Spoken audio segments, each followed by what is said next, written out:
ಅದಾದ ನಂತರ ಈಗ ಬಂದಿರತಕ್ಕಂಥ ಮತ್ತೊಂದು ಸರ್ಕಾರದ ಸನ್ಮಾನ್ಯ ಮುಖ್ಯಮಂತ್ರಿಗಳು 7ನೇ ವೇತನ ಆಯೋಗವನ್ನ 2022ರಲ್ಲಿಯೇ ಅನುಷ್ಠಾನಗೊಳಿಸಬೇಕಾಗಿರ್ತಕ್ಕಂಥದ್ದನ್ನ 2 ವರ್ಷ ವಿಳಂಬವಾಗಿ ಮೊನ್ನೆ 1/8ರಿಂದ ಆರ್ಥಿಕ ಸೌಲಭ್ಯವನ್ನು ಕೊಟ್ಟು 7ನೇ ವೇತನ ಆಯೋಗವನ್ನು ಜಾರಿ ಮಾಡಿದ್ದಾರೆ.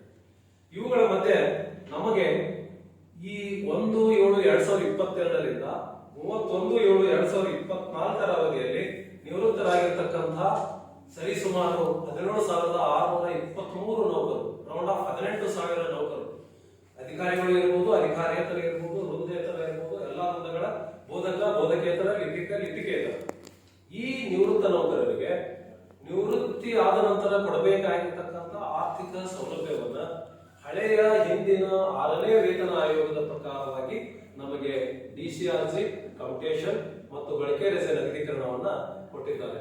ನಾವುಗಳು ಕೂಡ 7ನೇ ವೇತನ ಆಯೋಗದ ಅವಧಿಯಲ್ಲಿಯೇ ನಿವೃತ್ತಿಯಾಗಿರುವುದರಿಂದ ನಮಗೆ 7ನೇ ವೇತನ ಆಯೋಗದ ಅನುಸಾರವೇ ನಮಗೆ ಡಿಸಿಆರ್ಸಿ, ಕಮ್ಯುಟೇಷನ್, ಇಯರ್ ಸರೆಂಡರ್ ಕೊಡಬೇಕು ಅಂತ ಸರ್ಕಾರದ ಗಮನ ಸೆಳೆಯುವಲ್ಲಿ ನಾವು 11/8/2024, 24/8/2024 ದಾವಣಗೆರೆಯಲ್ಲಿ ಬೃಹತ್ ರಾಜ್ಯ ಮಟ್ಟದ ಸಭೆಗಳನ್ನು ಮಾಡಿ ಅಲ್ಲಿ ಮುಖ್ಯಮಂತ್ರಿಗಳಿಗೆ ಹಕ್ಕೊತ್ತಾಯವನ್ನು ಮಾಡಿ ನಾವು ಅಂದಿನಿಂದ ಮೊನ್ನೆ 18ರವರೆಗೆ ಈ ರಾಜ್ಯದಲ್ಲಿ ಇರ್ತಕ್ಕಂಥ ಎಲ್ಲಾ ಕಂದಾಯ ಜಿಲ್ಲೆಗಳ ಜಿಲ್ಲಾ ಉಸ್ತುವಾರಿ ಸಚಿವರಿಗೆ, 224 ಶಾಸಕರಿಗೆ, ಎಲ್ಲಾ ಕಂದಾಯ ಜಿಲ್ಲಾಧಿಕಾರಿಗಳಿಗೆ, ಎಲ್ಲಾ ಕಂದಾಯ ತಹಸೀಲ್ದಾರರ ಮೂಲಕ ಮುಖ್ಯಮಂತ್ರಿಗಳಿಗೆ ನಾವು ಸಹಸ್ರಾರು, ನೂರಾರು ನಿವೃತ್ತ ನೌಕರರು ಮನವಿಯನ್ನು ಅರ್ಪಿಸಿದ್ದೇವೆ.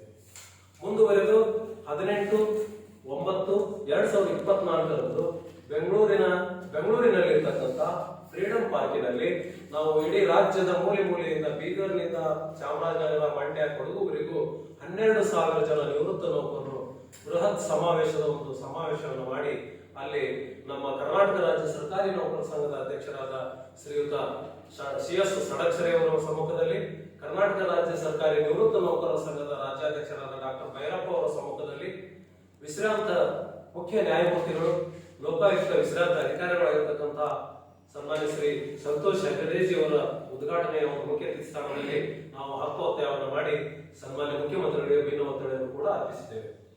ಈ ದಿಸೆಯಲ್ಲಿ ಸರ್ಕಾರ ನಮಗೆ ಈ ತನಕ ನ್ಯಾಯ ದೊರಕಿಸಿಕೊಡುವಲ್ಲಿ ನಮ್ಮ ನ್ಯಾಯೋಚಿತ ಬೇಡಿಕೆಗಾಗಿ ಗಮನ ಹರಿಸಿಲ್ಲ, ಕಿವಿಗೊಟ್ಟಿಲ್ಲ, ನಿವೃತ್ತರನ್ನ ನಿರ್ಲಕ್ಷಿಸಿದ್ದಾರೆ, ಕಡೆಗಣಿಸಿದ್ದಾರೆ, ನಮ್ಮನ್ನ ಹೊರ ಹಾಕಿದಂತಾಗಿದೆ. ಆದ್ದರಿಂದ ನಾವುಗಳು ನಾಳೆ 1ನೇ ತಾರೀಕು 1/10/2024ರಂದು ವಿಶ್ವ ಹಿರಿಯ ನಾಗರಿಕರ ದಿನಾಚರಣೆ ಇರುವಂತಹ ಸಂದರ್ಭದಲ್ಲಿ ಕರ್ನಾಟಕ ರಾಜ್ಯದಾದ್ಯಂತ ಎಲ್ಲಾ ಜಿಲ್ಲಾಧಿಕಾರಿಗಳು ಕಚೇರಿಯ ಮುಂದೆ ನಾವು ಕಪ್ಪು ಪಟ್ಟಿಯನ್ನ ಧರಿಸಿ ವಿಶ್ವ ಹಿರಿಯ ನಾಗರಿಕರ ದಿನಾಚರಣೆಯ ಸಂದರ್ಭದಲ್ಲಿ ಸನ್ಮಾನ್ಯ ಮುಖ್ಯಮಂತ್ರಿಗಳಿಗೆ ಹಾಗೂ ಸರ್ಕಾರದ ಮುಖ್ಯ ಕಾರ್ಯದರ್ಶಿಗಳಾದ ಶಾಲಿನಿ ರಜನೀಶ್ ಮೇಡಮ್ ಅವರಿಗೆ ನಾವು ಒಂದು ಮನವಿ ಸಮರ್ಪಣೆ ಕಾರ್ಯಕ್ರಮವನ್ನು ಇಡೀ ರಾಜ್ಯದಾದ್ಯಂತ ನಾವು 18,000 ನೌಕರರು ಮಾಡ್ತಾ ಇದ್ದೇವೆ. ಆದ್ದರಿಂದ ಈಗಲಾದರೂ ನಮ್ಮ ಸರ್ಕಾರ ಇನ್ನೂ ಕಾಲ ಮಿಂಚಿಲ್ಲ, ನಮ್ಮನ್ನು ಮಾತುಕತೆಗೆ ಆಹ್ವಾನಿಸಿ ನಮ್ಮ ಒಂದು ಬೇಡಿಕೆಯನ್ನು ಈಡೇರಿಸ್ತಾರೆ ಅಂತ ನಾವು ವಿನಂತಿಸಿಕೊಳ್ತಾ ಇದ್ದೇವೆ. 4,50,000 ನಿವೃತ್ತ ನೌಕರರಲ್ಲಿ ನಮ್ಮ ಬೇಡಿಕೆ ಇರುವಂತಹದ್ದು ಕೇವಲ 17,623 ಜನರ ಬೇಡಿಕೆ. ಇಲ್ಲಿ ಕೆಲವು ತಪ್ಪು ಸಂದೇಶಗಳು ಸಾರ್ವಜನಿಕರಿಗೆ, ಮಾಧ್ಯಮದವರಿಗೆ ಗೊತ್ತಿರೋದಿಲ್ಲ. ಏನಪ್ಪಾ ಇವ್ರು ಇನ್ನೂ ಇಷ್ಟು ಕೊಟ್ಟೇವಿ, ಸಾಕಾಗೋದಿಲ್ಲ, 1,000 ಕೋಟಿ ಕೊಟ್ಟಾರ, ಸರ್ಕಾರಕ್ಕೂ ಆರ್ಥಿಕ ಹೊರೆ ಆಗ್ಬೋದಲ್ಲ ಅಂತೇಳಿ ತಾವು ಮನಸ್ಸು ಬರ್ಬೋದು ವಿಚಾರಗಳು. ಆದ್ರೆ ಕರ್ನಾಟಕ ಘನ ಸರ್ಕಾರವು ಕಳೆದ ಬಜೆಟ್ನಲ್ಲಿ 7ನೇ ವೇತನ ಆಯೋಗಕ್ಕಾಗಿ 27,000 ಕೋಟಿ ರೂಪಾಯಿಗಳನ್ನ ಮೀಸಲಿಟ್ಟಿದೆ. ಆ 27,000 ಕೋಟಿ ರೂಪಾಯಿಯನ್ನ ಈಗಿರ್ತಕ್ಕಂಥ ಸೇವಾನಿವೃತ್ತ ಎಲ್ಲಾ ನೌಕರರಿಗೂ, ಸರ್ವಿಸ್ ನಲ್ಲಿರುವವರಿಗೆ ಹಾಗೂ ನಿವೃತ್ತರಾದ ನೌಕರರಿಗೆ 1/8/2024ರಿಂದ ಅದನ್ನ ಆರ್ಥಿಕ ಸೌಲಭ್ಯವನ್ನು ಕೊಡ್ತಾ ಇರೋದ್ರಿಂದ 1/7/22ರಿಂದ ಅವ್ರು ಕೊಟ್ಟಿಲ್ಲದೆ ಇರೋದ್ರಿಂದ ಇನ್ನೂ 6,000 ಕೋಟಿ ರೂಪಾಯಿ ಬಜೆಟ್ನಲ್ಲಿ ಇದೆ. 6,000 ಕೋಟಿ ರೂಪಾಯಿ ಅದೇ ದುಡ್ಡಿನಲ್ಲಿ ನಮಗೆ ಕೊರತೆ ಆಗಿರ್ತಕ್ಕಂಥ, ಹಾನಿಯಾಗಿರ್ತಕ್ಕಂಥ ಆರ್ಥಿಕ ಸೌಲಭ್ಯವನ್ನು ಕೊಡಬೇಕು ಅಂತೇಳಿ ನಾವು ಒತ್ತಾಯವನ್ನು ಮಾಡ್ತಾ ಇದ್ದೇವೆ. ಈಗಾಗಲೇ ಮೈಸೂರಿನಲ್ಲಿ ಸನ್ಮಾನ್ಯ ಮುಖ್ಯಮಂತ್ರಿಗಳಿಗೆ ನಾವು ಬೃಹತ್ ನಿಯೋಗವನ್ನು ಕೊಟ್ಟು 30ನೇ ತಾರೀಕು ಅವರಿಗೂ ಕೂಡ ನಾವು ಭೇಟಿಯನ್ನು ಮಾಡಿದ್ದೇವೆ. ಕ್ಷಮಿಸಿ, 30ನೇ ತಾರೀಕನ್ನು ಈ ರಾಜ್ಯದಲ್ಲಿ ಇರ್ತಕ್ಕಂಥ 7,50,000 ಸರ್ಕಾರಿ ನೌಕರರಲ್ಲಿ 1,50,000 ಖಾಲಿ ಹುದ್ದೆಗಳಿದ್ದಾವೆ.